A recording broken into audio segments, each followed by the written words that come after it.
संवाद उपनिषद श्रृंखला में आज का विषय अभिव्यक्ति भाग 3। कहते हैं जीवन को जीना भी एक कला है। यह कला क्या है? शब्द इतना अधिक प्रचलन में है कि इसके अर्थ ही खो जाते हैं। हम तो अभिव्यक्ति की कला को जानते हैं, जो संप्रेषण का ही एक रूप है। संगीत, नृत्य, चित्रकारी आदि कला के रूप हैं। जब शास्त्रों में झांकते हैं तो पता चलता है देवी 16 कला युक्त है। चंद्रमा की 16 कलाएं होती हैं। षोडशी पुरुष की भी 16 कलाएं होती हैं। अव्यय, अक्षर और क्षर पुरुष की भी 5-5 कलाएं होती हैं। कला खंड को भी कहते हैं, काल खंड को भी कहते हैं, रेखा को भी कहते हैं। कुशलता, जालसाजी, मात्रा, छंद भी कला कहलाते हैं। कला यानी कै प्लस ले प्लस आ, शक्तिशाली प्लस लाना प्लस संपूर्ण रूप से संकल्प पूर्वक प्राप्त करना, भीतर ले आना ताकि व्यक्ति का अंग बन सके। संस्कृत में कला की एक और परिभाषा भी है, कला तु षष्ठादश भागे है। 16वें अंश का नाम कला है, अर्थात 16 कलाओं वाला पूर्ण कहलाता है। 8 कला तक प्राणी की पशु संज्ञा होती है। मनुष्य 16 कला तक पहुँच सकता है। हमारे सभी अवतार 16 कला युक्त पूर्ण पुरुष माने गए हैं। दूसरी ओर हमने कला को धरातल पर लाकर खड़ा कर दिया। हमारे लिए शिल्प भी कला बन गया। विभिन्न प्रदर्शनों को हमारे यहाँ कला कहा जाने लगा। शिल्प और कला में भेद है। वह भेद बुद्धि और मन के धरातल का है। शरीर के कार्य श्रम कहलाते हैं। बुद्धि में योजन होता है, स्वरूप निर्धारण होता है और उसका आकलन भी बुद्धि के धरातल पर किया जा सकता है।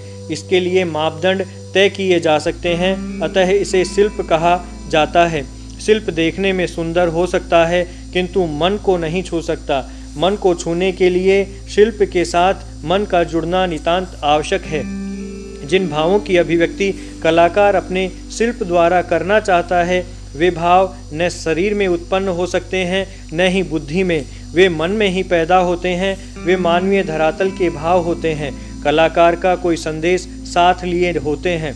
यह भावपूर्ण अभिव्यक्ति है और इस अभिव्यक्ति की क्षमता ही व्यक्ति को कलाकार का दर्जा देती है। इस अभिव्यक्ति की अपनी भाषा होती है। इसमें शब्द होना आवश्यक नहीं है। जैसे चित्रकारी, फोटोग्राफी, नृत्य आदि कला में जीवन होता है, व्यक्ति होता है, संवेदनाएं होती हैं, शिल्प निर्जीव होता है। किसी बेजान चीज में डाल देना ही तो कला है।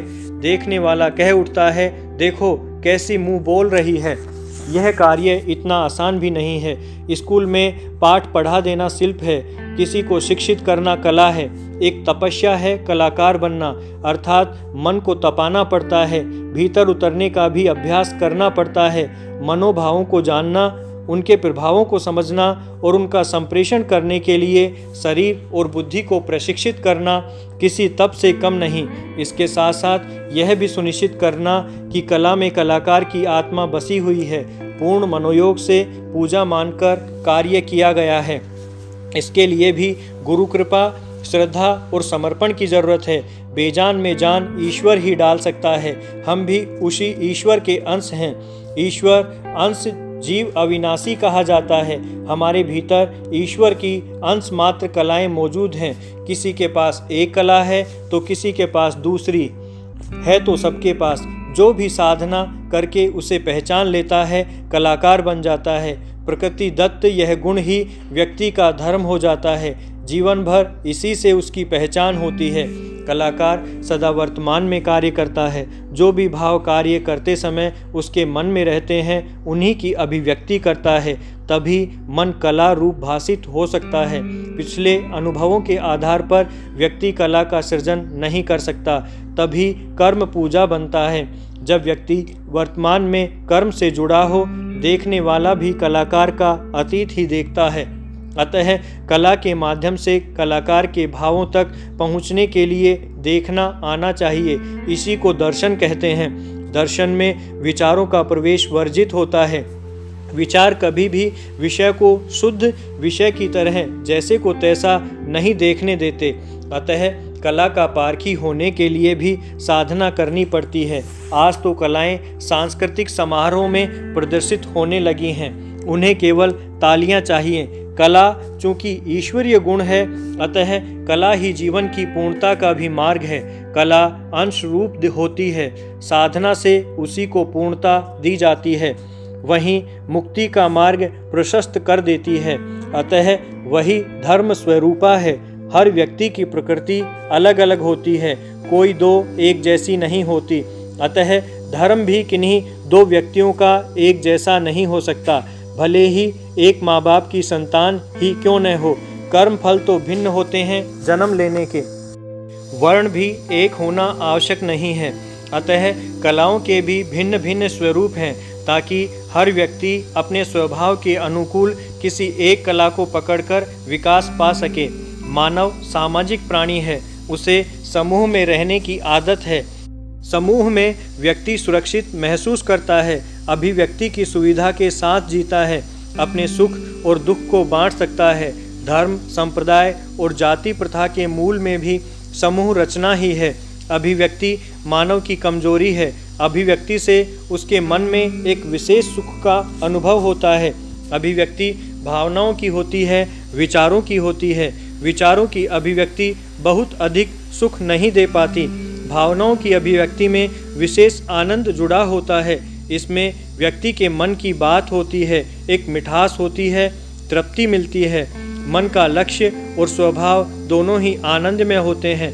मन का स्वभाव विस्तार करना भी है, जो उसे अभिव्यक्ति के साथ मिलता है, दूसरों से जोड़ता है, मित्र बनाता है, समाज बनाता है। मन की संतुष्टि के बिना जीवन की पूर्णता कहाँ। किसी से भी पूछ लें, यदि मन में कुछ भी अधूरा है तो वह संतुष्ट नहीं है। यह संतुष्टि विहीनता ही व्यक्तित्व की अपूर्णता है। इस धरातल पर धन, यश, पद कुछ भी काम नहीं आता। मन की संतुष्टि केवल मन से ही होगी। जब कोई मन की बात करने वाला, मन की बात सुनने वाला मिलेगा, तब ही मन की संतुष्टि हो सकेगी। आज जीवन में यही विषय दुर्लभ होता जा रहा है। मन की बात कोई करता ही नहीं। मन की भाषा के जानकार घट रहे हैं। व्यक्ति अनेक विषयों के बीच उलझा हुआ मन को भूलता जा रहा है। आगे से आगे दुखों को और अधिक बढ़ा दिया है। भोगवादी संस्कृति ने इस भटकाव को बढ़ाया है। सिनेमा, टेलीविज़न जैसे माध्यम मनोभावों में विचलन पैदा कर रहे हैं। मन कमज़ोर होता जा रहा है। हमारे देश में भी नवधनाढ्य परिवारों की संस्कृति में इस प्रकार का परिवर्तन देखा जा सकता है। सुविधाओं के बीच रहकर भी सुख घटता जा रहा है। माँ बाप की मानसिकता रहती है कि बच्चों को किसी प्रकार पढ़ने के लिए बाहर भेजा जाए और स्वयं नए सिरे से स्वतंत्र जीवन जी सकें। यही अभिव्यक्ति का क्रम खंडित होने लगता है। सामूहिक अभिव्यक्ति से व्यक्ति प्रारंभ से ही दूर होने लग जाता है। व्यक्तिगत स्तर की अभिव्यक्ति का क्षेत्र सीमित होता है। यह प्रवृत्ति असंतुष्टि का मार्ग प्रशस्त करती है। असंतुष्टि भटकाव की शुरुआत है। अभिव्यक्ति के अभाव में व्यक्ति अकेला हो जाता है। अकेलेपन की अपनी विषमताएं हैं। इससे और भावनात्मक स्तर का ह्रास होता है। मन में करुणा, ममता, स्नेह आदि का विकास रुक जाता है। रूखापन बढ़ने लगता है और जीवन के अधूरेपन का आभास दिन प्रतिदिन बढ़ता जाता है। व्यक्ति के सुख की तलाश जारी रहती है, किंतु परिभाषाएं बदलती रहती हैं। अकेलेपन की स्वतंत्रता शीघ्र ही स्वच्छंदता में बदलने लगती है। न कोई रोक टोक करने वाला, न ही कोई नैतिक दबाव आसपास रहता है।